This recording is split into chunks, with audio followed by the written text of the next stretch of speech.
We are ready for peace, but we have to be in strong position. It takes two to tango, and you're going to have to make a deal with Russia, and you're going to have to make a deal with Ukraine. Negotiations around a ceasefire in Ukraine have dominated headlines ever since Donald Trump returned to the White House. From bilateral meetings in Saudi Arabia to direct talks between President Trump and Russian President Vladimir Putin, discussions are intensifying over what a potential ceasefire could look like. But on the ground, the fighting hasn't stopped. Ukraine's energy infrastructure remains under attack, and civilians are still caught in the crossfire. Now, a breakthrough technology developed by the Peace Research Institute Oslo and NORSAR could revolutionize how war crimes are documented and how a ceasefire could be monitored.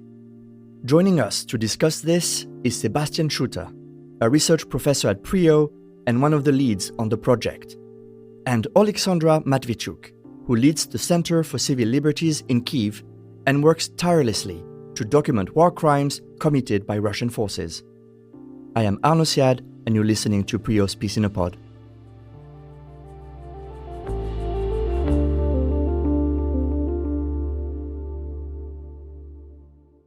Sebastian, Oleksandra, welcome to this episode. Oleksandra, let me start with you. You are in Kyiv. The last few weeks have seen a frenzy of political activity around a potential ceasefire in Ukraine, including a phone call between President Trump and President Putin. And yet, Russian strikes in Ukraine seems to continue. Are you hopeful this is leading to something meaningful? Recent weeks and recent days, we hear a lot about natural minerals, about possible territorial concessions, about geopolitical interest, even about Zelensky's suit. But we didn't hear about people. And it's not okay. Without human dimension, we can't find a path to sustainable and a just peace when we speak about Russian war of aggression against Ukraine. What will be with more than 20,000 Ukrainian children who were illegally deported to Russia, separated with their families, put in Russian education camps, told they are not Ukrainian, they are Russian children, their families refused from them, and they will be supposed to be adopted by Russian families who will bring them up as Russians?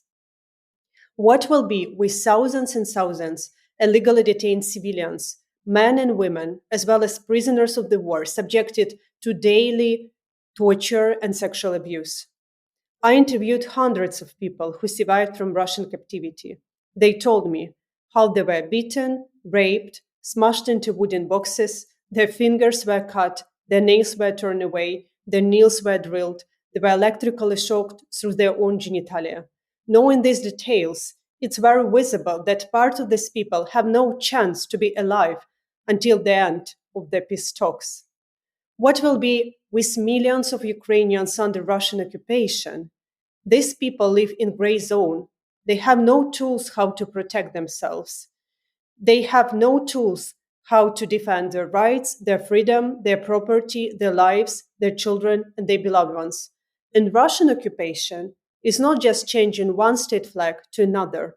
Russian occupation means enforced disappearances, torture, rapes, denial of your identity, forcible adoption of your own children, filtration camps, and mass graves. So I'm sure in order to find a path to sustainable peace, we must return human dimension to all political processes around this issue, how to stop Russian war of aggression against Ukraine. Right, you're mentioning, the war crimes and the accountability that is necessary from Russia, and we'll get to that in more details in a minute. Sebastian, let's bring you into this. One of the key challenges of any ceasefire is ensuring that both sides actually comply with it. You are developing tools to monitor explosions in Ukraine, hoping to provide new methods for ceasefire surveillance and documenting war crimes. If a ceasefire is reached, are you hoping this new technology could play a role in ensuring that compliance? Yes, I think there is a role and a potential here, but I do agree with Oleksandra, of course, that, you have to have a political will and a political situation where peace is being negotiated on and upheld from both sides under sort of mutually acceptable conditions. That being said, peace seems to be a very far-off goal, but a possible pathway to a situation that is more acceptable could start with something like a ceasefire. And even if you have this as a modest goal, a ceasefire, such a initiative would be fraught with massive problems if we use the, for example, special monitoring mission of the OSCE that ran from 2014 to 2022 as a point of departure. They had monitoring capabilities, but as part of a research project that we've just started here as PRIO, the Recording Explosive Munitions for the Analysis of War Crime project, we're helping to develop better technologies for monitoring. This project is being conducted in close collaboration with another research institute here, with NORSAR, who have very long-standing experience in monitoring for violations of the Comprehensive Nuclear Test Ban Treaty. So they're good at using seismographs, acoustic measurement technology to detect explosions at range. And through their own research, which they've published over the years, and also our collaboration, we have learned that conventional explosions, much smaller explosions that are conflict-related, from aerial bombs, from artillery strikes, can also be detected at scale and at distance. And this is a capability that the special monitoring mission did not have. And in that sense, yes, there is a technological potential for improving monitoring and maybe improving verification, but this capability alone, of course, is not going to solve something that has a political root cause, as Oleksandra has pointed out. It is merely a tool that could be used under a situation, under circumstances where a ceasefire was supported by both sides. And Oleksandra, of course, you spend a lot of your work documenting, identifying war crimes in Ukraine, and you mentioned some of them earlier at the start of this conversation. You've identified, I believe, over 80,000 war crimes committed by Russian troops in Ukraine. Can you tell us about the scale? What are these crimes? Is there a pattern? Tell us what you've discovered. When large-scale war started, we united our efforts with dozens of organizations from different regions. We built a national network of local documentators. We covered the whole country, including the occupied territories. And working together, only for these 3 years of large-scale war, we jointly documented more than 81,000 episodes of war crimes. And we are documenting something more essential than just violations of Geneva and Hague Conventions. We are documenting human pain. While this war turns people into the numbers, what we are literally doing, we are returning people their names. Because people are not numbers, and life of each person matters. And that is why we invest enormous efforts to investigate what's happened with ordinary farmer in the smallest village in some far from region in Ukraine. Because people matters. And we trying to do it just to return people's names for everyone without any division, who they are, what their social position, what types of crimes these people are endured, and whether or not media or international organizations are interested in their case. And what we discovered, we faced with enormous amount of crimes. And war crimes is a deliberate policy of Russian state.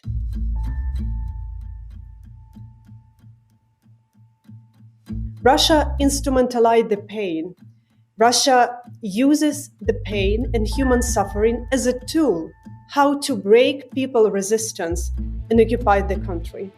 And Ukraine is not the first country where Russia uses this tool. Russian troops committed horrible crimes in Chechnya, in Moldova, in Georgia, in Mali, in Libya, in Syria, in other countries of the world. They have never been punished. And that is why they believe they can do whatever they want. A year ago, my friends and colleagues from Russian Human Rights Center Memorial published a report, and they analyzed Russian tactics in Chechnya, in Syria, and in Ukraine. And they told, this is the same war crime playbook. The chain of wars, chain of crimes, and chain of impunity.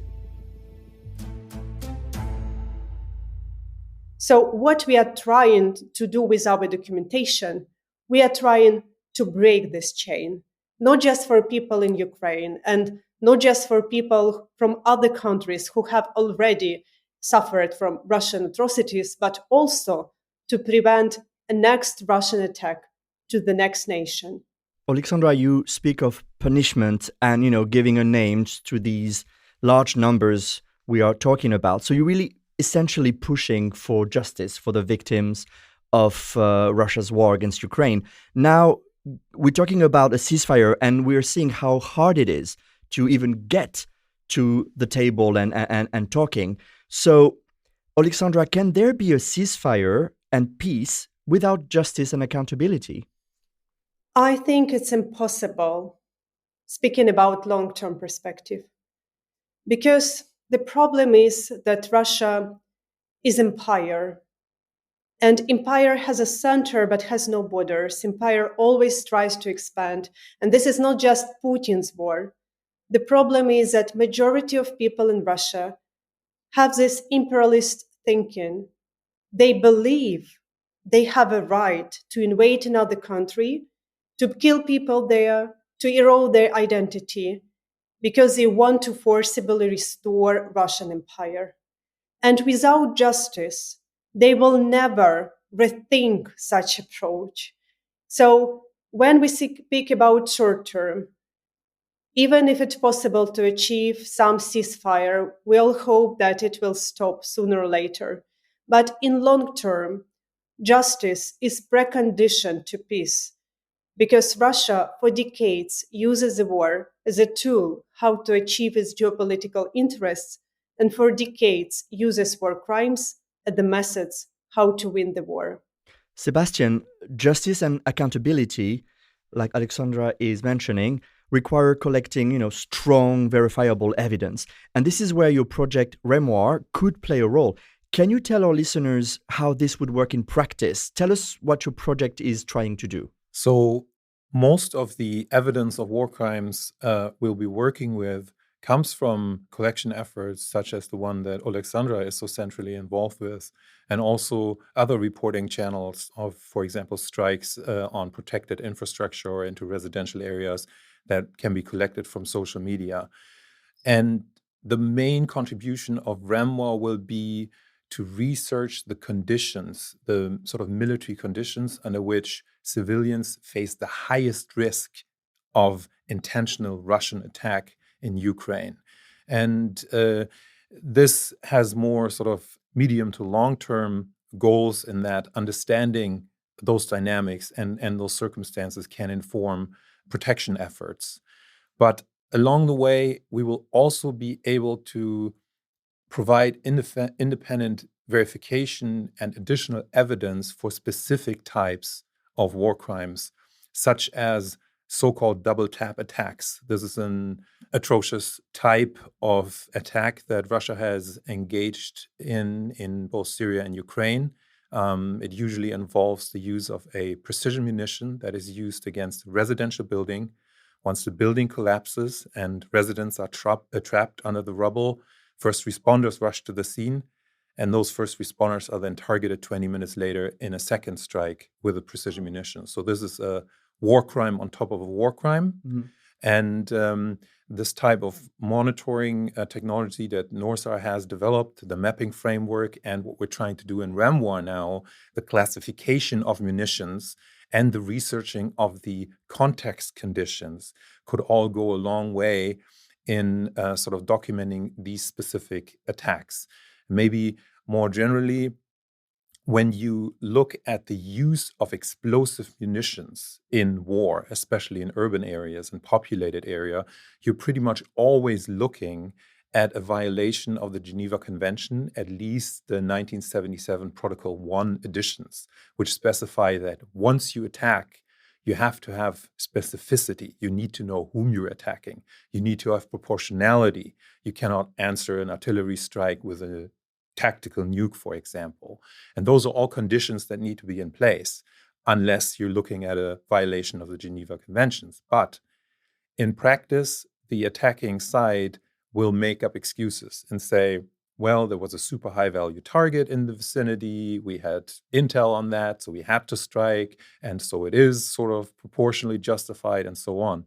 But the more objective, independent recording technology you have, the better you understand the context conditions and the easier it is to have independent verification for the on-the-ground investigation that has to happen, of course, to document some of those war crimes. And not to get too technical here, but are you using artificial intelligence tools? Yes, we're using them in one respect. NORSAR is trying to basically identify different munitions from the strike recordings alone. So they want to be able to tell apart a barrel artillery strike from a rocket artillery strike, from an aerial bomb, from a cluster munition, and so on and so forth.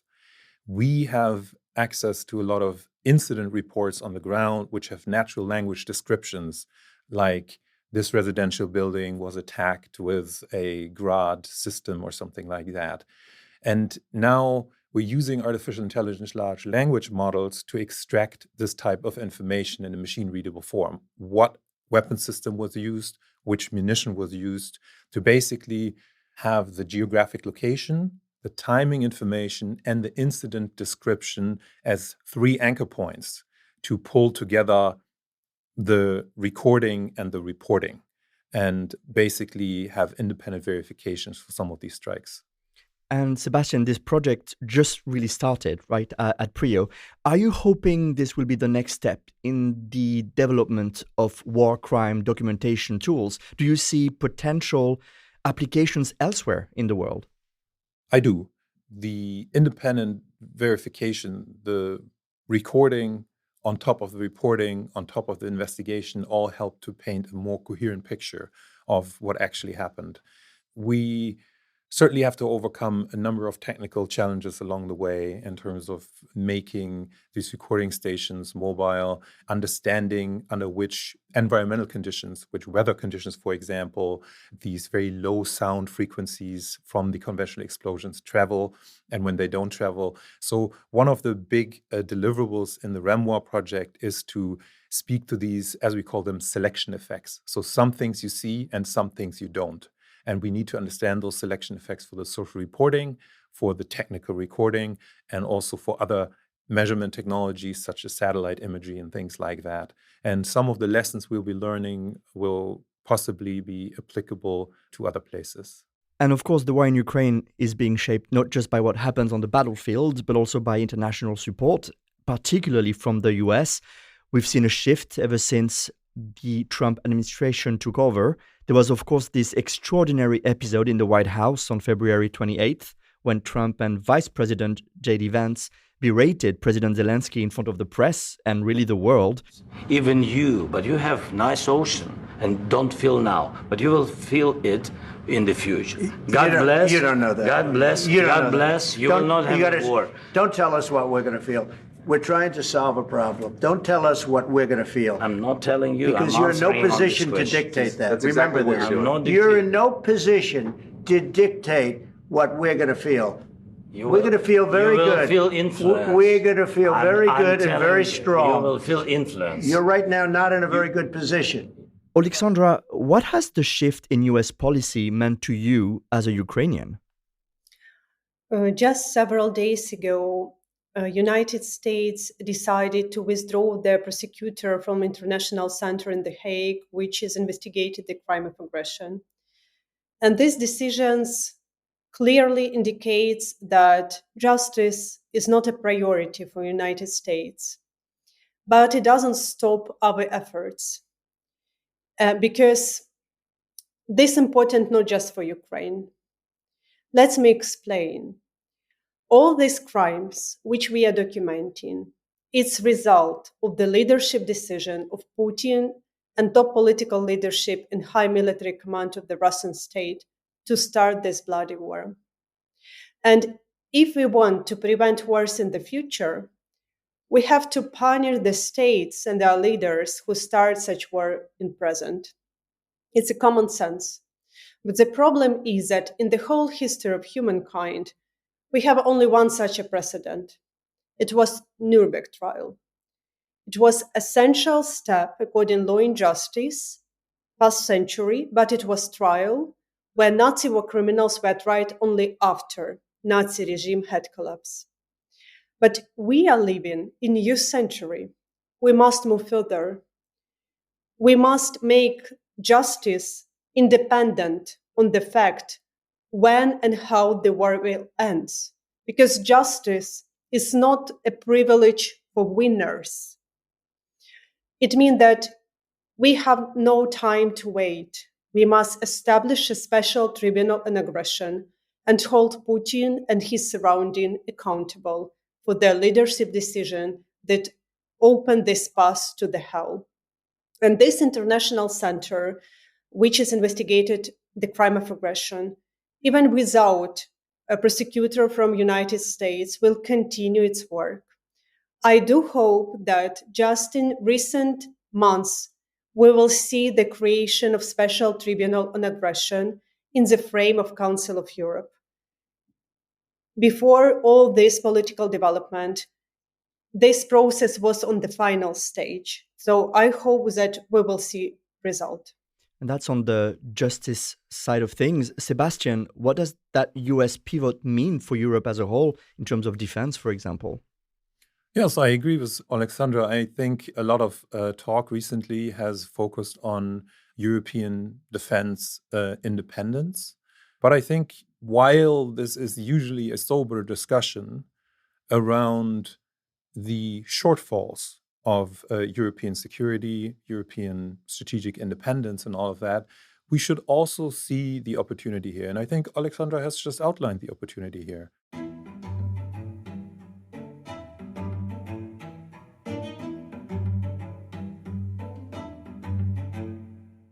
We are in a position to rethink what European diplomacy, strategy, and also defense posture should mean in the world, irrespective of the United States.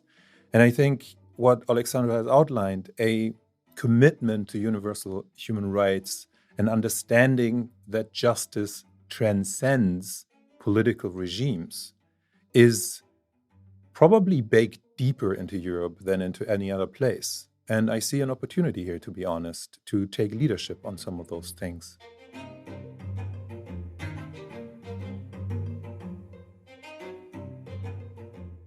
And I would go as far as to say that the Americans happily always point out that Western European security has essentially been an exercise in free riding on American security guarantees. But from a European perspective, there is another side to the coin. And this is that some of the biggest geopolitical problems that Europe and NATO have encountered were encountered under American leadership. And if you look at the divisive issues of today, for example, the discussion around migration in Western Europe, you see that most arrivals come from Iraq, from Afghanistan, from Syria, from places where American involvement has caused problems, to say the least. And even Ukraine's current predicament arose out of a situation where candidacy status for NATO membership was given to Ukraine without security assurances, without Article 5 protection, and after the Ukrainians were talked into giving up their nuclear weapons. So all of those things, haven't aged particularly well. And I think we're looking at an opportunity now to say, of course, we have to have a defense posture against an aggressive Russia, but we can also rethink European leadership on peace and justice. And this means investment into specific areas, and it also means independence when it comes to specific technologies. And here, of course, I'm focusing on things like remote sensing and monitoring capabilities, which also historically have been very much tied to American leadership, satellite reconnaissance and things like this. But we're looking at a European opportunity. And just as a side note of what Oleksandra said, I fully agree with her. And I think we should really see the Nuremberg trials as a model for upholding universal human rights. But we should not despair based on the fact that a Nuremberg trial is not going to be repeated anytime soon for Russia, because sometimes justice, even if it doesn't happen immediately, has a very long reach. Eichmann, who escaped the Nuremberg trials, was eventually tried in Jerusalem. And after the German reunification, many of the Eastern German perpetrators were given immunity. That was one of the things they put on the table as the number one negotiating item: immunity from prosecution for their role in essentially running the GDR autocracy. But some of them were caught for what they did in the Weimar Republic. So justice has a long reach sometimes, even though it might not be possible and achievable for Ukraine immediately. Mm-hmm. And Oleksandra, from monitoring a ceasefire or sort of providing evidence that can help try those war crimes later on, do you see potential applications from the tools Sebastian and his team are developing in terms of your own work? I must admit that this is the most documented war in the human history.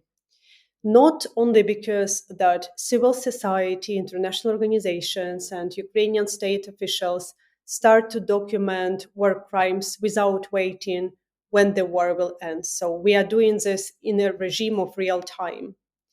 But also because we have a digital tools which provide us an opportunity to restore what happened, to identify perpetrators, to communicate with people from occupied territories, to collect evidence, which we can't even dream just 30 years ago during the Balkans War.